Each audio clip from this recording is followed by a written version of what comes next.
Hi, welcome back to my YouTube channel, guys. And in today's video, I'll be talking about how to be more self-confident and how I have become more self-confident over the years. Yeah.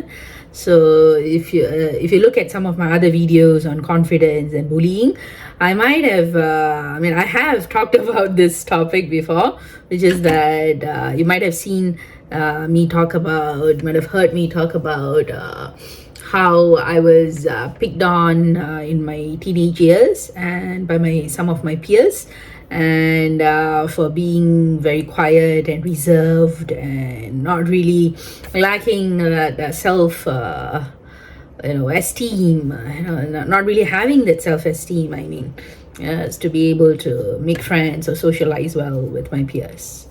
Oftentimes that was the case, but of course over the years I've really acquired self-confidence, and I've just matured into this social butterfly, so to speak. So in today's video, we'll be talking about how I managed to do that, and if I can, so can you. All right, so yeah, I'll just be sharing some tips and pointers. Maybe we can divide them into three top ones.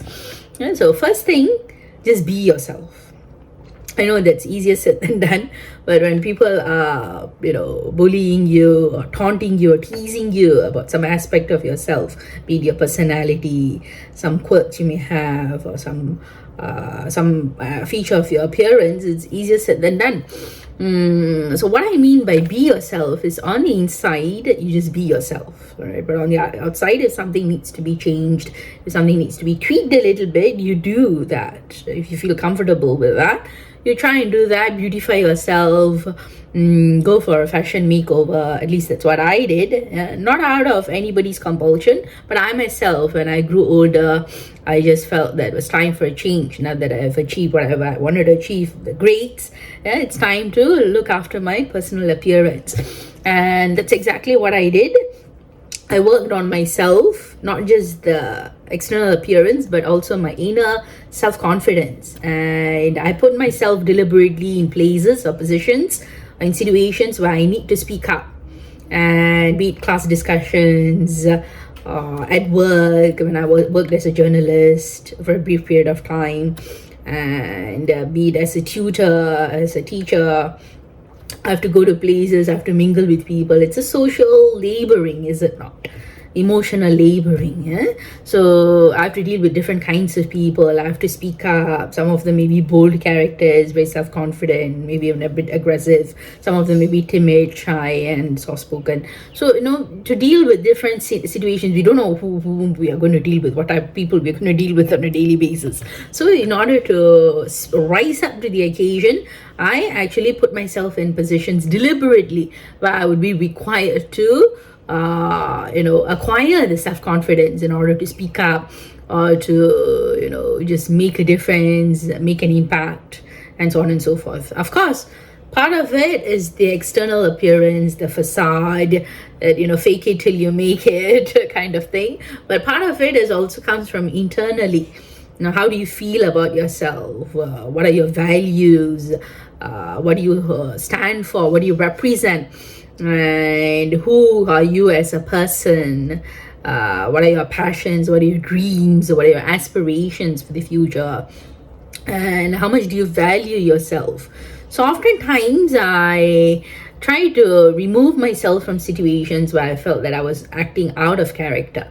So if a particular friendship or a particular relationship, or a particular working relationship, or some kind of character dynamics doesn't make me feel empowered in asserting who I am, it's not conducive for my self-esteem, then I will just cut it off. All right, if it's hurting my self-confidence, hurting my self-esteem in a very injurious, toxic way, I would just cut it off. All right, and I only focused on people who would support me and formed a very close, very small, but yet very well-bonded social support system that kind of encourages me to be my best self. Be it the time that I was plugged into a church, or be it the time when I was very close with my family. My deepest, darkest moments, they've been there for me. So as a result of them being there for me and listening to not only the front stage me, but also they've known the backstage me also, my disappointments in life, my fears, my insecurities, so I can just be myself in front of them. So with having such people in my life, my parents, my sister, her family, and some extended family members, and my former church members, some of them. So having these kinds of relationships in my life, they've kind of supported me into developing into a more confident individual. All right, so I wasn't born with this kind of confidence, I tell you. I would not be caught dead making fun of myself or some aspect of my appearance back in those days. I'll be very sensitive, very touchy about it. But now I can, right? I am able to do that with ease. Why? Because I have developed and metamorphosed into this person, and a lot of it has to do with how you actually perceive yourself. When we go out on a good day, we look at a stranger, we're so nice to them, we're so kind and courteous and polite to them, but our own inner self-talk is so critical towards ourselves. You wouldn't have, you would say, oh, you don't look good today, oh, you don't feel good today, oh, you're having a bad hair day, oh, your paws are showing. It'd be nice if you could lose your love handles. Yeah. So these kinds of negative self-talk kind of compound the issue, do they not? So you have to be a bit kinder with yourself. How do you talk to a stranger? With utmost kindness, right? So try to channel a bit of that kindness and softness, having a soft corner for yourself, because you've been through a lot. You should not be your own worst critic. You should be your own best friend. Yeah, that's the way I see it. And that kind of catching my inner self-talk and modifying it, like switching it from a negative one to a positive one before it can bring me down, that has also helped me. Of course, I've read a lot of self-development books over the years, and that has kind of shaped my inner voice a bit. But oftentimes we are our own worst critic. All right, so don't beat yourself up over something that is very superficial. If you want, you can change it. Otherwise, just be yourself and have that courage, have that self-confidence to showcase your talents and your abilities and your true self to the world. Oftentimes, the world doesn't care about what you don't have. Oftentimes, the world cares about what you can bring to the table. So whatever that may be, a positive personality, confident personality, or some talents and unique attributes you can bring to the table, then showcase them and let the world judge for itself. And even if the judgment is not what you seek, so be it, right? Who cares anyway? These people are not the ones paying your bills, are they? Huh?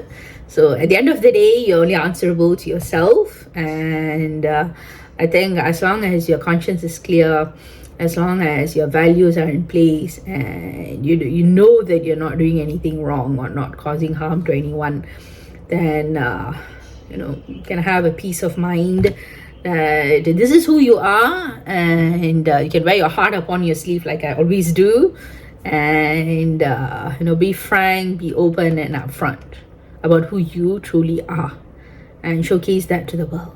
Right? It's not just about the external appearance, it's also about the inside. So you need to figure out who you truly are, what your values, what your character is, and before you can showcase it to the world in a very confident and open and very straightforward way. And you will seek acceptance, you will seek social approval, because that's how we are wired. All this social media and all that. But ultimately, if you can satisfy yourself, at least for me, if you can satisfy my own conscience, that's worth a million likes on social media. All right. So yeah, I just digressed a bit about went into social media direction, but by and large, Be yourself, be unique, because you are one of a kind. The world hasn't got another you. Like it doesn't got another Mandy. It's just like me, looking like me, having my attributes, my qualities, my characteristics. So you are unique, and stay true to yourself and be confident. It's something you have to work on constantly. It's a long journey. It's the process, it's not the destination. You don't just wake up one day and say, hey, I'm feeling very confident. It doesn't happen overnight like that. At least in my case, it didn't happen like that. So yeah, if you felt that this video was useful, and in your own life journey, if you have encountered some hurdles into becoming a more self-confident individual, let me know what those incidents are, what those experiences are like in the comment section below.